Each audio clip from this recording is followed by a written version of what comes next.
सिनेचान। आज हम बात करने वाले हैं कल्कि की कुछ खास चीज़ों को लेकर, जहाँ पर सबसे खास बात यह है कि ये फिल्म मल्टी स्टार हो रहा। ये फिल्म एक मल्टी स्टारर हो रही है जो कि बहुत बड़े बड़े स्टार्स को अपने साथ लेके चल रही है, जिसमें प्रभास हैं, अमिताभ बच्चन सर हैं, कमल हसन सर हैं और मतलब बहुत बड़े बड़े एक्टर्स जो सच में लेजेंडरी माने जाते हैं। शायद रजनीकांत को भी इन फ्यूचर ले लिया जाए किसी कैमियो के लिए भी। पर फिर भी जब मैं IMDb पर इसकी कास्ट एंड क्रू को नहीं कास्ट को देख रहा था तो मुझे बहुत ही अजीब अजीब चीज़ें मिली, लाइक SS राजामौली, राम गोपाल वर्मा का कैमियो, इन सब का कैमियो क्यों है, मृणाल ठाकुर का कैमियो, दुलकर सलमान, नानी का कैरेक्टर भी कर रहे हैं इसमें होने वाला हो सकता है, और विजय देवरकोंडा, ऐसे बहुत सारे एक्टर्स एक्ट्रेसेस का इसमें कैमियो का दिखाया जा रहा है कि हो सकता है आगे चल के इन फ्यूचर वो भी इसमें कोई बड़ा रोल प्ले करें, इनके इस फिल्म के लिए कोई बड़ा रोल प्ले करें। पर फिर भी इसमें कुछ चीज़ें पॉसिबल है, कुछ चीज़ें नहीं पॉसिबल है। अच्छा, कोई भी छपरी नहीं बोलेगा अगर मैंने इसको लगा के रखा है कि ये छपरी वाले काम तो है, पर फिर भी मुझे काम था, क्या है ना कि यार कुछ डाटा चाहिए होता है तो मैं बोलता हूँ ये ChatGPT और वो सुनकर मुझे जवाब देती है, स्मार्ट। खैर, जहाँ पर दिशा पटानी जैसे कैरेक्टर्स को प्ले करने के लिए मृणाल ठाकुर या फिर कुछ और एक्ट्रेस आ सकती हैं। मैं क्यों ऐसा कह रहा हूँ कि ऐसे कैरेक्टर्स प्ले करने, क्योंकि दिशा पटानी का एक ऐसा कैरेक्टर हो सकता है जो कि बहुत मेजर रोल प्ले नहीं करेगा, फिर भी एज ए साइड की बन के रह जाएगा प्रभास का, जो कि पीछे लगा। लाइक कि तुम देखो कितने लोगों ने नारुतो देखा है, वो जानते हैं नारुतो में तुमने देखा हो कि साकुरा का कोई बहुत बड़ा रोल नहीं है, इवन दो कि मेकर्स ने ट्राई किया है, क्योंकि साकुरा एक ऐसी कैरेक्टर है जिसको शायद ज़बरदस्ती इसमें डाला गया लव एंगल बनाने के चक्कर में, और फिर साकुरा बहुत बड़ा रोल तो प्ले नहीं करती है, पर फिर भी कहीं ना कहीं छोटे छोटे आँख में हमारे मेन कैरेक्टर पर इफेक्ट तो डालती है। तुम्हें पता ही होगा, तुमने नारुतो देखा है तो, पर फिर भी नहीं देखा तो मैं रेकमेंड करूँ जाकर नारुतो देख लो। उसी तरह दिशा पटानी कैरेक्टर यहाँ पर बहुत सारे ऐसे इंपॉर्टेंट रोल्स प्ले करेगी, जो हमारे कल्कि यानी भैरवा का जो कैरेक्टर है उसके लिए बहुत सारा मोटिवेट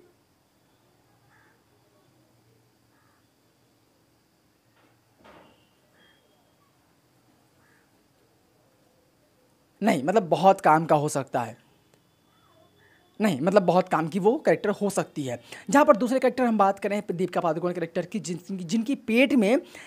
कोई तो है जो पल रहा है, एंड मोस्ट प्रोबेबली वही कली है। तो कि एक डायलॉग सुनने को आता है जहाँ पर डायलॉग में दीपिका पादुकोण का ये कहना है कि एक बच्चा जिसने अभी सांसें नहीं ली हैं वो हज़ारों लाखों सांसों का कैसे जो भी है मतलब कैसे वो उनको मार सकता है, ऐसी सारी चीज़ें हो सकती हैं इसमें। तो तुम ये सोचकर चलो कि कल की तो नहीं है उनके पेट में, कली ही हो सकता है। और जो हमें कमल हसन सर का कैरेक्टर दिखा है वो यास्किन है, और मैं यास्किन के बारे में कुछ खास जानता नहीं हूँ, ठीक, मैं सच बताऊँ तो कुछ खास क्या नहीं, ज़्यादा चीज़ें मैं प्रिडिक्ट नहीं कर सकता कि ज़्यादातर चीज़ें इसमें क्या चल रही है, यास्किन कौन है, पर फिर भी ये एक मादरा जैसे कैरेक्टर होगा। सुनो कैसे बता रहा हूँ मैं, मादरा एक ऐसा कैरेक्टर था जो कि बहुत सालों पहले लोगों को लगता था कि मर चुका है, लेकिन फिर भी वो अपने साइंटिफिक नॉलेज इंटेलिजेंस के चक्कर में के चलते अपने आप को ज़िंदा रख रहा था। यास्किन वैसा ही कैरेक्टर हो सकता है जो अपने आप को ज़िंदा रख रहा है, पर शायद अब उसे कोई एक मौका मिला है, किसी चीज़ की उसे आस दिखी है दीपिका पादुकोण के पेट में पल रहे उस बच्चे को लेकर, जिसे शायद आगे चलकर वो या तो उस बच्चे को मारना चाहे, या फिर जहाँ तक मोस्ट प्रोबेबली मारना तो नहीं चाहेगा कि भाई वो खुद बुरा है और बुरा साथ ही साथ रहेंगे, तभी तो अच्छाई की हार होगी बुराई।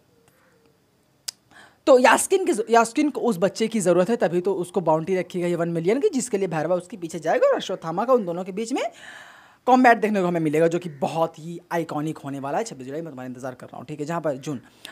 मैं इंतजार कर रहा हूँ कि इस फिल्म को मुझे देखना है थिएटर्स में। पर तुम्हें थिएटर्स में इस फिल्म को ज़रूर देखना चाहिए, क्योंकि भाई इसका फ़ोन में एंजॉयमेंट वाला कुछ है नहीं। मेरी फर्स्ट फिल्म थी ड्यून पार्ट 1, जब मैंने सिनेमा हॉल में उसे देखा था, लेकिन उससे पहले मैं उसे फ़ोन पे देख चुका था, फ़ोन पे यानी कि लैपटॉप पे, फ़ोन पे मैंने उसे देख लिया था, और मुझे लगा यार इस फिल्म को अगर मैंने सिनेमा हॉल में नहीं देखा तो इंटरस्टेलर की तरह मुझे ज़िंदगी भर पछतावा रहेगा। सो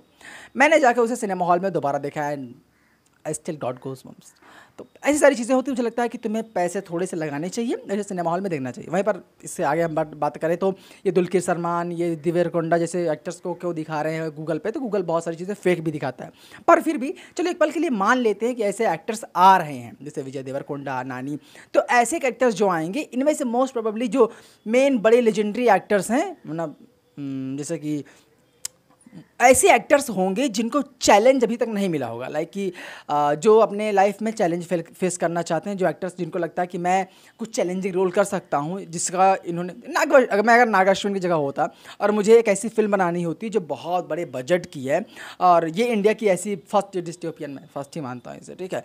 और ये बहुत चलने वाली है, तो मैं ऐसे एक्टर्स को चूज़ करता, ऐसे कैरेक्टर्स जो बहुत फेमस है, ऐसे कैरेक्टर्स के लिए जो नेगेटिव होता। देखो प्रभास का करेक्टर उन्होंने चूज़ किया क्योंकि भाई वो सूट भी करता है। हमें लगता था कि प्रभास अजीब लग रहे हैं जो भी है, लेकिन ट्रेलर देख के हमें अच्छा लगा, जेन्युइन मुझे बहुत अच्छा लगा उनको देखकर। और फिर ऐसे एक्टर जब सामने आएंगे, लाइक दुलकर सलमान हो गए, विजय देवरकोंडा हो गए, नानी हो गए, तो इनमें से मोस्टली जो बड़े स्टार होंगे वो हो सकते हैं, बहुत बड़े स्टार होंगे तो वो हो सकता है नेगेटिव रोल ज़्यादा प्ले करें। क्योंकि यार देखो, अगर नागा अश्विन साहब, तुम अगर ये चीज़ मान के चल रहे हो कि वो इतना डिटेल इतना सब कुछ लगा रहे हैं ना, तो मोस्ट प्रोबेबली वो ज़्यादा हीरोइक मोमेंट तो मैंने दिखाएंगे, पर फिर भी इतना देख कर पता चल रहा है कि उन्होंने बहुत लेजेंडरी एक्टर्स को उठाया है। तो मास सिनेमा का मतलब जानते हैं,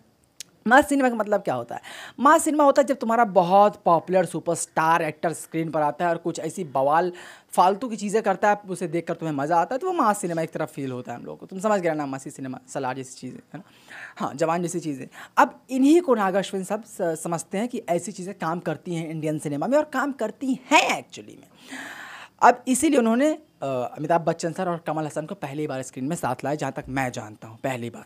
तो ये बहुत अच्छी बात है कि दोनों साथ ही में आए हैं। पर उसके बाद मृणाल ठाकुर जैसे एक्ट्रेसेस की हमें ज़रूरत है, क्योंकि भाई ये को भरते सितारे हैं और ये जानते हैं नागा अश्विन साहब कि इनका फ्यूचर बहुत ब्राइट है और इनको हाल फिलहाल में बहुत अच्छी अच्छी बड़ी बड़ी फिल्में मिली हैं। तो क्यों ना, अगर मुझे किसी एक्ट्रेस को लेना है तो मैं ऐसी एक्ट्रेस को उठाऊँ जो ग्रोइंग है, जो आगे चल के और ग्रो करेगी, और कहीं ना कहीं एक टर्निंग पॉइंट इन एक्टर्स के लिए हो सकता है। पर ऑलरेडी ये बहुत फेमस हैं।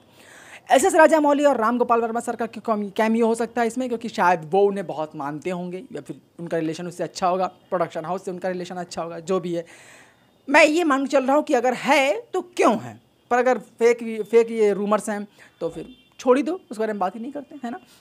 लेकिन कुछ और थ्योरीज के सामने ऐसे आती है, किसी कुछ लोग कहना है कि कल्कि इसमें जो हमारा भैरवा है वो कल्कि है, और वो टाइम ट्रैवल करके फ्यूचर से पास्ट में आया है, पर वो अभी इस चीज़ को छिपा रहा है। लेकिन नहीं, ये थ्योरी बिल्कुल गलत है, मैं इसे पढ़ा। और ये गलत क्यों है देखो, क्योंकि हमारा जो भैरवा है ना बहुत फ़नी कैरेक्टर है, और जब तुम किसी को फ्यूचर से पास्ट में लाते हो तो वो काइंडा थोड़ा सीरियस होता है, पर फिर भी वो फ़न डालने की कोशिश करता है। लेकिन मुझे कहीं भैरवा में ऐसा नहीं दिखा कि वो ज़बरदस्ती फ़न डालने की कोशिश कर रहा है। ऐसा लग रहा है कि हाँ वो है, ऐसा कैरेक्टर है, वो बनाने की कोशिश नहीं कर रहा है कि मैं एक्ट कर रहा हूँ कि मैं फ्यूचर से आके पास्ट में रह रहा हूँ और मैं सबके साथ एक्ट कर रहा हूँ। नहीं, मुझे किसी भी तरह भुजियन भैरवा में ऐसा लगा कि वो एक्ट कर रहा है फ़नी होने की या रिलेटेबल होने की, वो है ऐसा। जहाँ पर राजन कैरेक्टर मुझे बहुत अच्छा लगा, क्योंकि भाई राजन का लैंड लॉर्ड है, ब्रह्मानंदन उसको प्ले कर रहे हैं और वो बहुत कूल है, सीरियसली कूल है। कुछ ऐसे एक्टर्स और एक्ट्रेसेस होंगी जो कि साइड की या तो भैरवा के लिए होंगे या फिर कॉम्प्लेक्स में हमें देखने को मिल सकती है, जैसे शाश्वत सर। वो ऐसे एक्टर्स हैं जो बहुत कम समय के लिए शायद इस फिल्म में ही केवल देखने को मिले, और आगे चल के कुछ और लोग देखने को मिलेंगे जो चेंज हो चुके होंगे। कि तुम इस चीज़ को समझो, अगर तुमने ड्यून 1 देखी है तो कुछ ऐसे कैरेक्टर्स होते हैं, जैसे कि ड्यून फर्स्ट का जो मेन विलेन था, मुझे उसका नाम याद नहीं है यार, मुझे उसका नाम बिल्कुल भी याद नहीं है सीरियसली मुझे उसका नाम बिल्कुल भी याद, पर शायद वो पॉल अटडीज का नाना था, जहाँ तक मुझे याद आ रहा है। तो मेरा मोटा वाला जो कैरेक्टर है जो हवा में उड़ता रहता है, मोटा सा, लास्ट मेन विलेन तुम जान लो ना उसका, ड्यून फर्स्ट का, वो ड्यून सेकंड में आकर यूजलेस हो जाता है। कि हमें दिखाया जाता है कि कोई और भी कैरेक्टर है जो इससे पावरफुल है। तो ऐसा हो सकता है कि जो इस मूवी में बहुत पावरफुल दिखाया जा रहा है वो आगे चल के थोड़ा सा लेस पावरफुल हो जाए, क्योंकि हमें किसी और कैरेक्टर को उसके सामने और पावरफुल दिखाना है, तो कंपेयर करना पड़ेगा। जैसे कि हल्क को हमें पावरलेस दिखाना पड़ा क्योंकि हमें थानोस को पावरफुल दिखाना था। ऐसी चीज़ें हो सकती हैं, इसके लिए तुम तैयार रहो। तो ज़रूरी नहीं कि आज जो मेन कैरेक्टर बन के रखा हुआ है वो आगे चल के भी मेन ही रह जाएगा, समझ रहे हो ना गाइस। क्योंकि भाई ब्लैक विडो फर्स्ट पार्ट में बहुत अच्छी लगी थी, बहुत खूबसूरत लगी थी, और हमें उसके साथ हल्क के साथ कुछ चीज़ें भी अजीब होती हुई नज़र आई, पर कुछ हुआ नहीं, लास्ट में आके वो मारी गई। ये जान लो